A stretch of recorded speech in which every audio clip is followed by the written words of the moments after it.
234. Let me see if I can find it. Under the holiest name. Okay, yeah, it's the 1, 2, 3. It's the third paragraph down from the top. It starts under the holiest. Let's read that. So page 30, and I have that, yeah, page 34, note 54. Quote, under the holiest names, I pulled up destructive tendencies. Obviously, he's talking about the name of God, right? You know, for some, this could be understandably blasphemous, right? So I'm just communicating what Nietzsche said. Under the holiest names, I pulled up destructive tendencies. One is called God, what weakens, teaches weakness, infects with weakness. I found that the good man is one of the forms in which decadence affirms itself. Right? I mean, that's a huge indictment. Let's look at that. Under the holiest names, I pulled up destructive tendencies.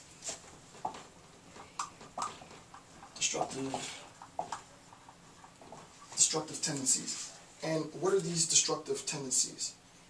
One is called God, what weakens, right? God, according to Nietzsche, is one who weakens. Weakens what? Weakens the human spirit. How is the human spirit weakened, specifically? By this notion of God.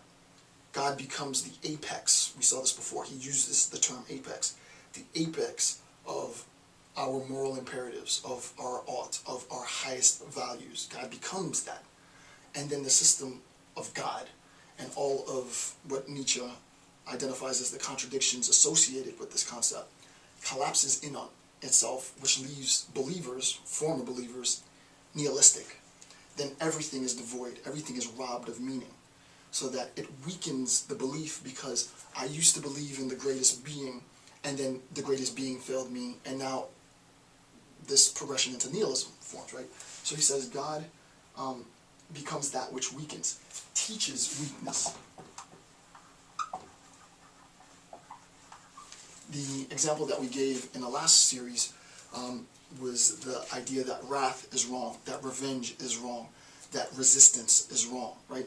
You will hear, according to Nietzsche, within the scriptures, specifically within Christian morality, you know, turn your other cheek. Well, it's easy to say turn your other cheek under this account if you are the oppressor, if you are the exhausted, if you are the oppressed, if you are the individuals who have been quote-unquote targeted. The last thing you should do is avoid resistance, is to turn the other cheek. You need to implement useful violence. You need to resist.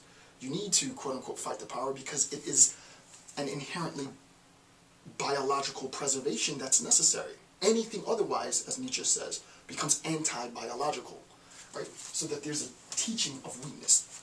This idea of teaching weakness is yet another means in which those with power can control the population. We're going to let you know that we don't want you to fight our power, to resist our strength, because the Godhead said that you shouldn't, right? And what Nietzsche says is that this results in horrible abuses, and then obviously, I mean, to go even further, not even results in, he says infects, quote, infects with weakness, right? Which is a loaded term, right? Infects, to contaminate with weakness. Right? So what ends up happening is that the ascription to a moral imperative, the ascription to a highest value, devalues the objectivity, the embodiment of human existence. We now look at ourselves as deplorable, as fallen, as implicitly destructive, rather than seeing the real world, the world of existence, as all that there is. We quote-unquote buy into the modern-day dream world, and we aspire for something that is against our own intent, our best interest, right? I mean, it becomes anti-biological. How can those who don't have the power to fight back opt into a system that justifies their subordination, their subservience? And this is, you know, Nietzsche doesn't say, I call it a metaphysics of subservience, right? How can you, as an oppressed person, buy into a metaphysics of subservience? It's contradictory, right? If someone is there to kill you, in an act of genocide, in an act of extermination, it is your obligation to fight them, right? In an act of self-preservation. Turning the other cheek results in the destruction of the population, right? And this is counter-biological. He says anti-biological. So I think a very, very, very deep point. Under the holiest names, I pulled up destructive tendencies. One is called God, what weakens, what teaches weakness, infects with weakness. I found that a good man, right, the good man, so I am a man, this is, man,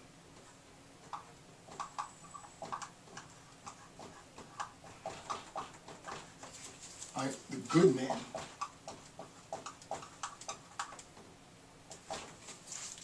or the good woman. You can think of the terms like goody.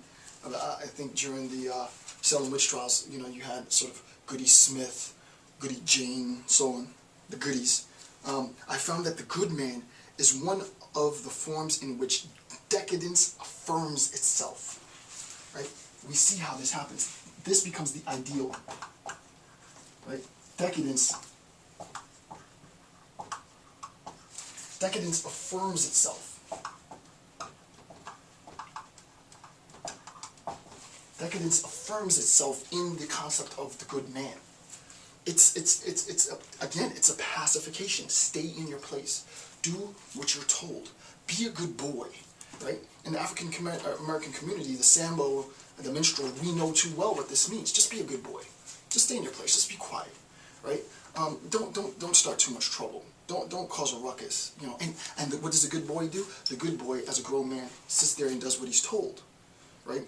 And insofar as he does what he's told, he embraces a metaphysics of subservience, right? He embraces a worldview in which he cowers in front of power, rather than embracing a worldview where he challenges power, where he is no longer threatened by power, but threatens power, right?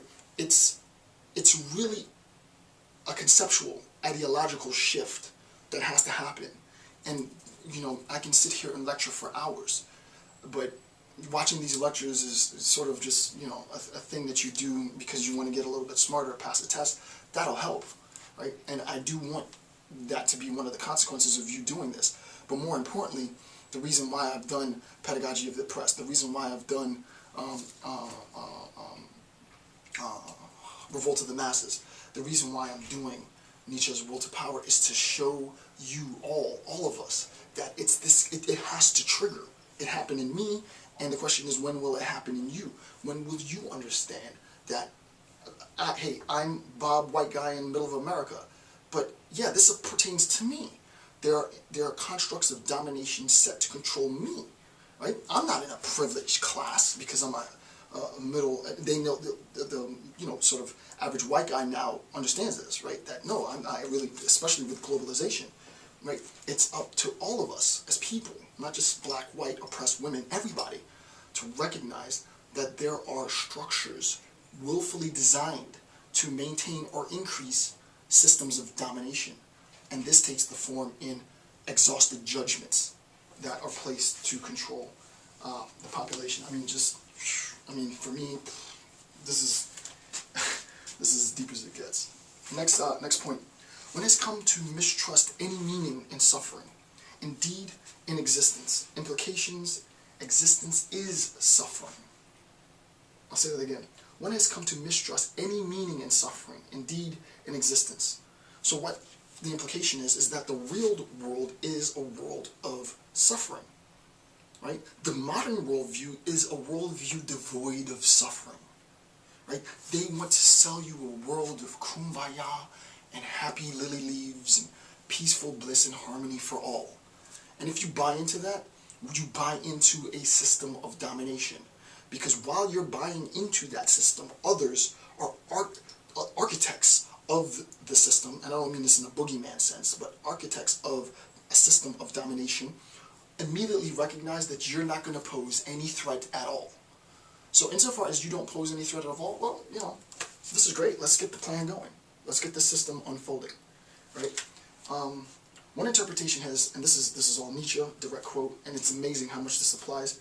this is note 55, page 35.